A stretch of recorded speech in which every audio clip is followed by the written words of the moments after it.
Hello, everyone, and welcome to another Change Your Game with GTD podcast. My name's Todd Brown, and I'm here with Robert Peak. Hey, Todd.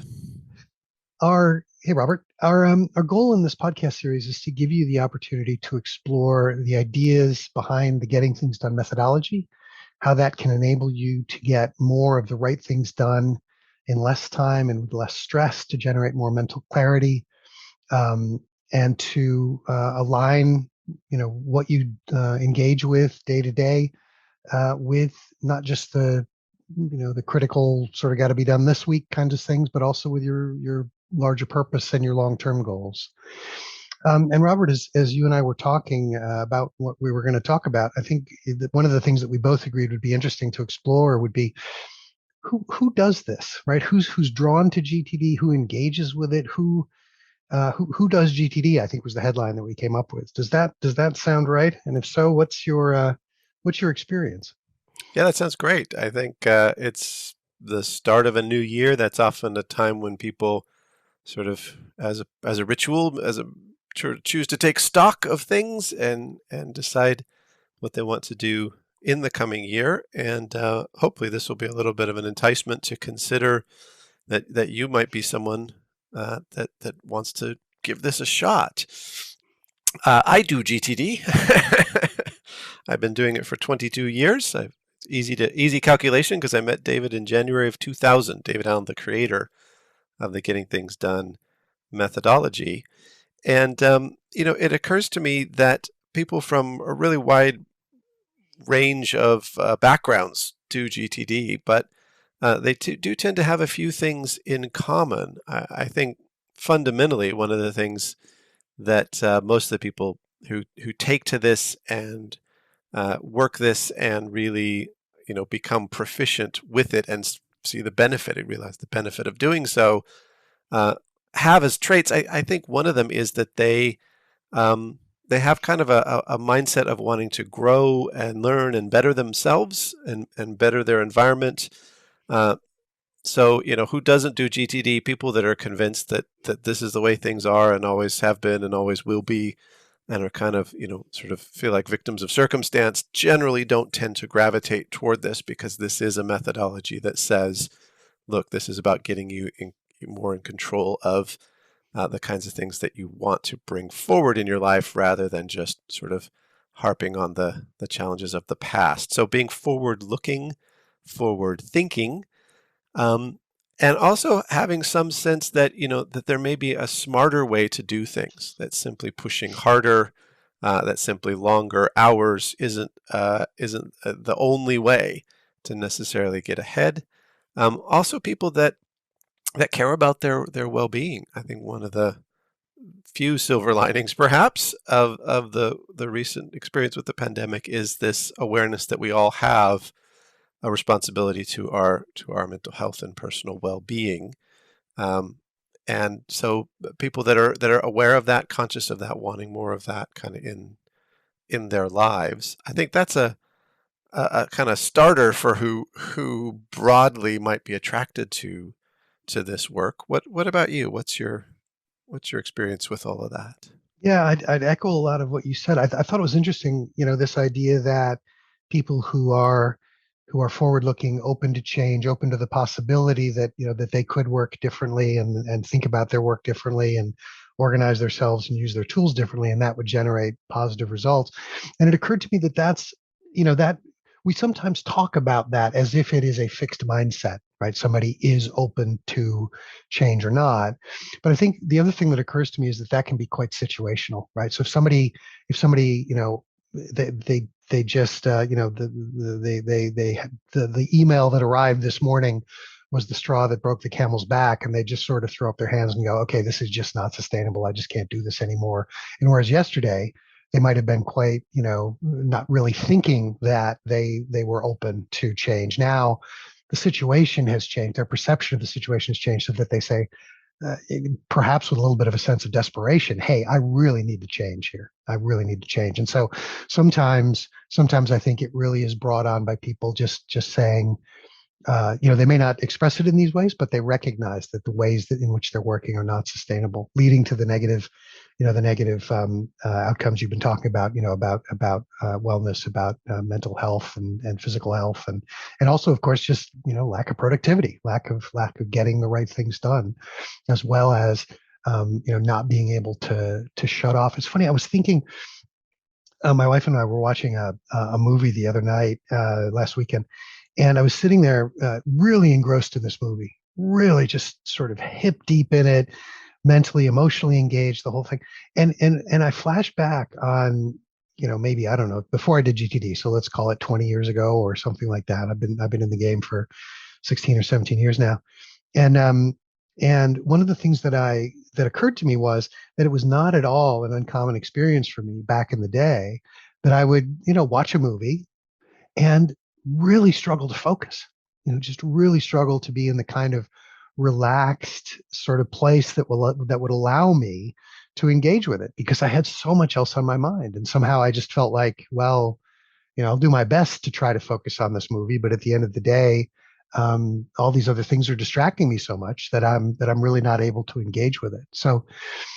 So yeah, that occurs to me as, I mean, both I suppose goes in the list of benefits that GTD generates, right? This kind of mental clarity, but also, one of the things that people who are drawn to GTD, that's what some people are looking for, is I've got, in this sort of area would go, I can't focus. I'm at dinner with my family. I'm just so distracted. I just can't.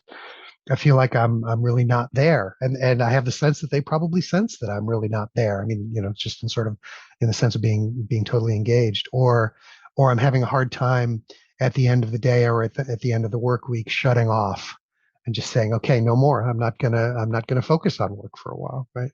So again, I think people who are looking for solutions in those kinds of areas, quite often are drawn to the work. And something else that just occurs to me, so another sort of group of people, and of course these groups all overlap, right? So, or they can overlap anyway.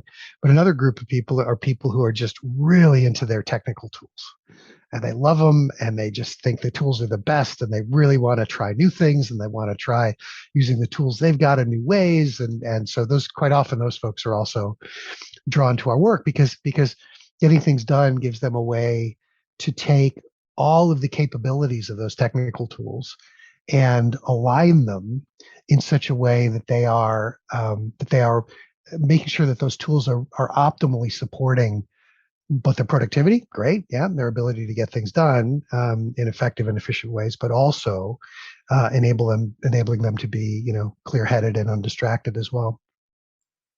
Yeah, yeah, absolutely. Yeah, I think those are all really relatable states, hopefully for people that are listening, in terms of some of the problems and challenges that just go partly with modern living. And yeah, I definitely have seen the kind of tool geeks of the world gravitate toward this for all the reasons you mentioned, that they also recognize that there's often a better way, and sometimes technology enables that. But a lot of people, I think, do have a love-hate relationship with email. Right? So if that's you, if you can kind of relate to that, or a sense that, having thousands of emails in your inbox might not be optimal, or there could be a better way, that's definitely an inroad, I think, to GTD as well. So there's a lot of problems that I think people can relate to, that GTD really helps a lot with and solves. But also, I notice more and more, we've been around for a while.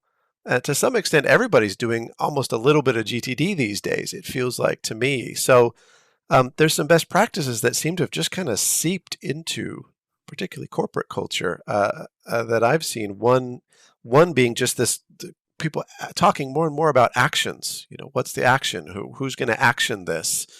I've got some actions or some steps to take, or whatever. That kind of thinking. I think a lot of people think that maybe, we invented our name based on that being a more common thing in the parlance. I think it's actually the opposite. I think actually the getting things done methodology, as it's permeated a lot more corporate culture, people are starting to talk about and think about actions. What's the practical next step, to get something done?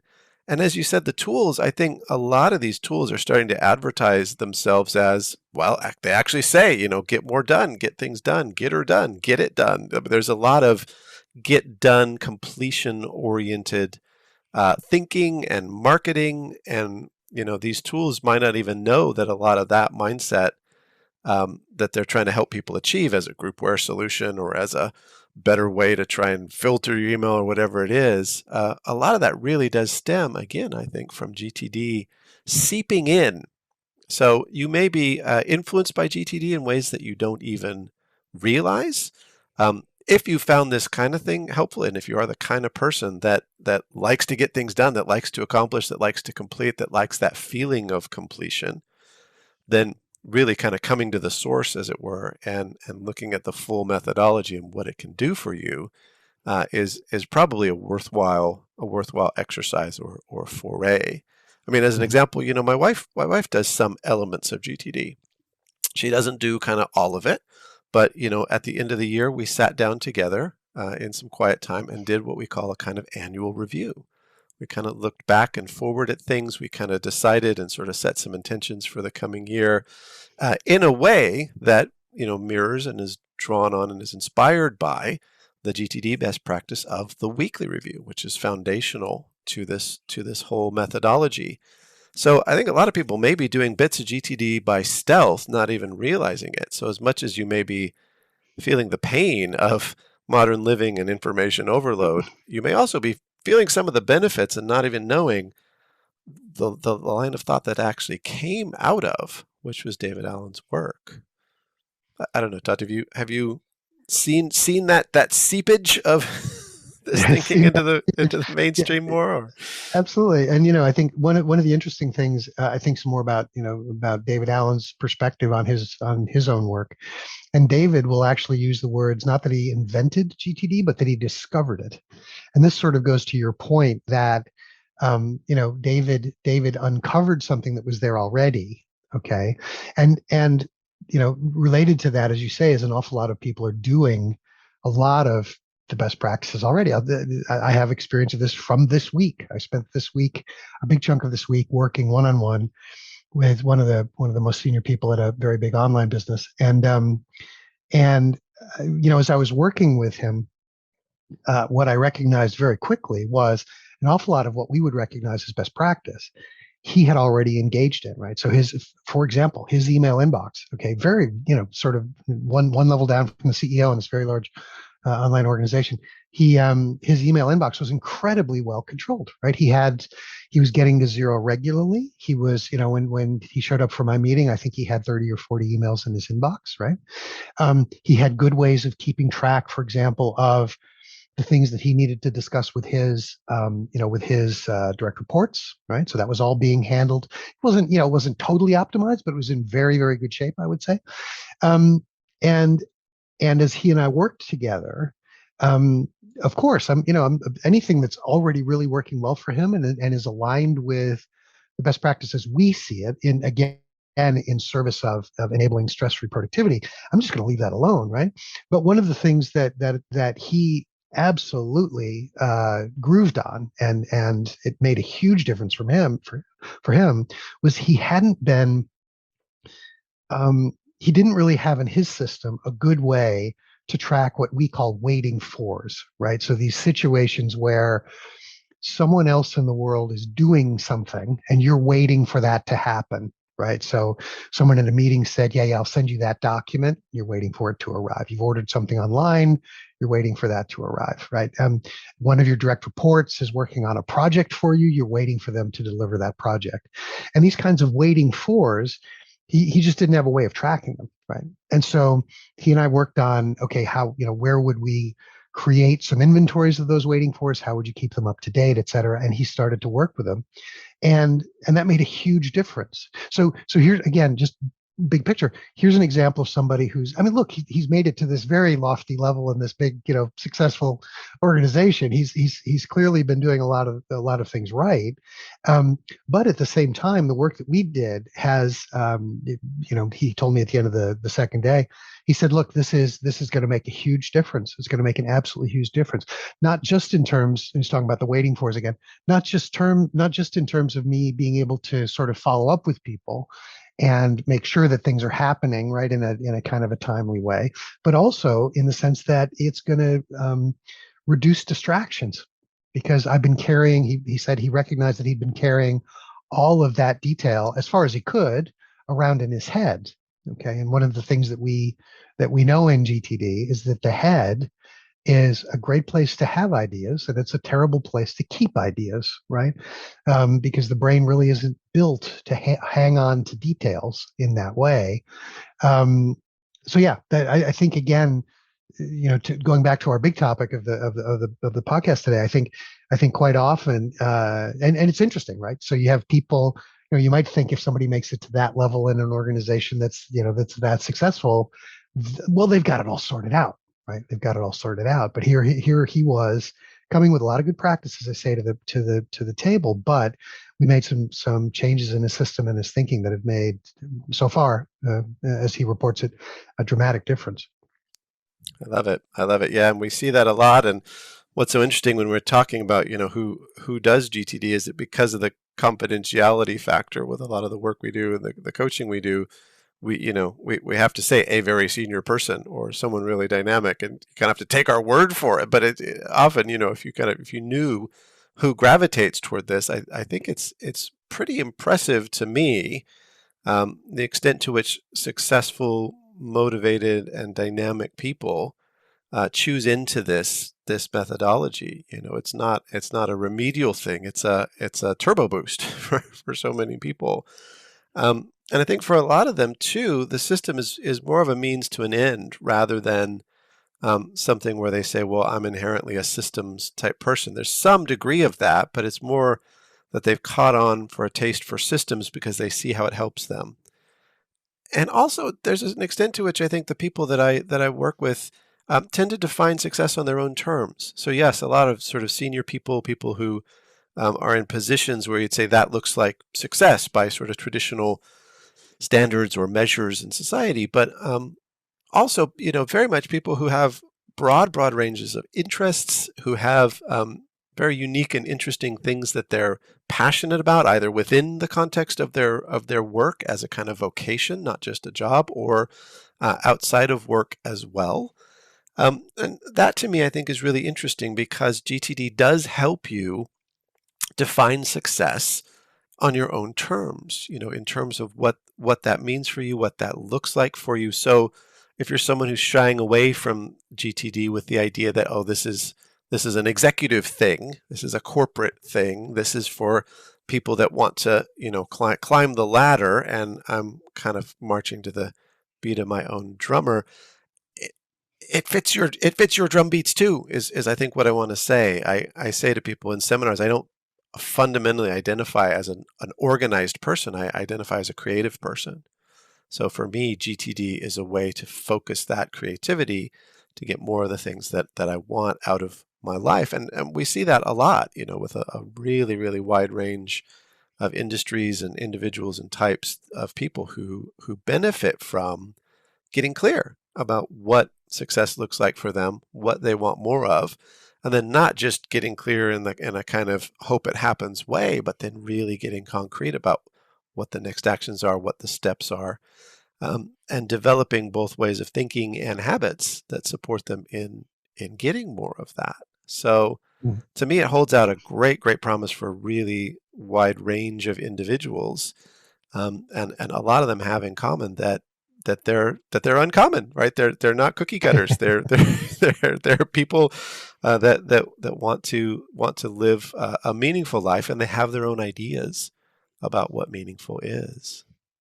That Oscar Wilde quote comes to mind. You should be yourself because everybody else is already taken, Yeah, right? And so, exactly. Easier said than done as well, I would say. I'm still learning how to be myself. So with you.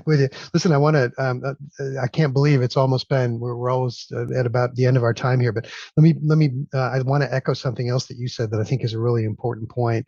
You mentioned that GTD is not remedial, and that's a really important thing I think to keep in mind. It's astounding to me. The business has been around now for about 13 years. Will be this coming summer. And in that time, if you look at the organizations that we work with, you can check these all out on our website if you're new to our work. And check the testimonials that we have up there. The people who are drawn to this work are not the people who are fundamentally broken. right? They are people who are already getting lots done, and they're just realizing, hey, there's some things that I need to optimize. There's some things that I might be feeling quite overwhelmed by what's going on right at the moment, and I'd like to focus on that. So it's actually very rare that we have people who show up in our work, either in our coaching or in our seminars or in any of the work that we do with our clients, who are sort of fundamentally broken from a productivity point of view, right? Everybody is somewhere on this journey, right? And all we're doing on this journey towards stress-free productivity, and all we're doing is trying to help people to get there in the most efficient way. Absolutely right. So hopefully we've whet some appetites. What do you think in terms of next steps that people could take if you want to even explore the possibility that you're one of these people for whom GTD could apply and could help? I mean, what would you do at the start of your journey, or what did you do to Yeah. get going, to test the Well, waters? to test the waters. Yeah. Well, I way back in the day, I did a lot of listening to podcasts of David being interviewed by other people. I did a bit of reading. I was very much self-taught. But if I sort of think about the resources that we can make available to people now, um, we well, but let me just say we've got have a look at the website. Right, look at the resources that are available on the website. We've got a new just coming out. We've got a new online course, a free online course, which is an introduction to getting things done. So people will be able to make use of that. And that'll give them a taste. It'll go beyond what we've talked about today and give you more of a sense of a bit deeper what some of the benefits are and a little bit more about the methodology itself. And then beyond that, we do run public seminars. We do coaching, one-on-one coaching for people. There are a number of different ways that we can engage with folks to help them to understand and implement the methodology. That's the kind of natural sequence that comes to mind for me. How about you? Yeah, I think those are great next steps. There's a lot of, well, you mentioned podcasts. There's a lot of them out there. There's a lot of people talking about GTD, some of whom have been plugged in to David's wisdom for decades, and some are more new to it but very zealous. So I'd say take that kind of sphere with a little bit of a grain of salt, just in that there's a lot of talking about GTD, and then there's kind of implementing it. And I think the one of the best ways to implement is to really make sure you go to the source. To me, that's David, right? So I often recommend, if you just want to dip a toe in, grab the audiobook of David reading it on just Audible or somewhere like that. Listen to it through. That's going to be sort of the best way to get it straight from the horse's mouth. If you really want to take the plunge, that's coaching, right? This. I'm really ready to really do this really for me. That's the immersive experience and the fastest way to get this.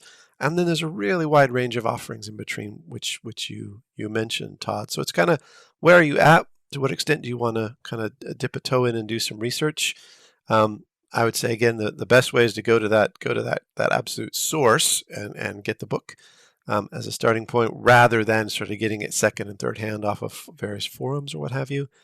And then see what that does for you, and hopefully get in touch with us, because I just love it. I love the range of people. I love the types of people. I generally resonate in some way with just everyone that comes, of the now hundreds of coaching clients I've worked with over the years. And I always am kind of learning something new myself. It's a very collaborative, collegial kind of experience of digging in and helping someone figure out how they can kind of take their practice of life and work sort of to the next level. So it's exciting work. It's good work, and it's a really useful journey to at least just take a step toward, to see if you might be one of these people for whom GTD applies. That's great stuff. Let me just for those of you who don't know our work very well, Robert's made reference to David's first book there, and let me give you the full title in case that's not something you're familiar with. So David Allen's first book was called "Getting Things Done: The Art of Stress-Free Productivity," which you can find in all of your digital and physical bookstores. Robert, thanks. I thought that was great. I very much hope that all of you out there have taken some wisdom for this. Those of you who are familiar with GTD, maybe you've seen yourself reflected a bit to a certain extent. Maybe you've gotten some inspiration for talking to other people about GTD and how it could benefit them. And for those of you who are brand new to our work, welcome. Okay, we very much hope you'll hit like and subscribe so that you'll find out about us in the future. You'll find out as we publish new editions of this podcast. Um, Again, for those of you who have not been in on the podcast before, the one of the things that we're very happy to do is take requests. So if you have any ideas about things you'd like to hear about, please do get in touch. You can email us at info@next-action.co.uk. And come and visit us on the web as well at that domain. For now, on behalf of Robert and for me, thanks for being a part of it this time, and we'll look forward to seeing you again soon. Bye for now.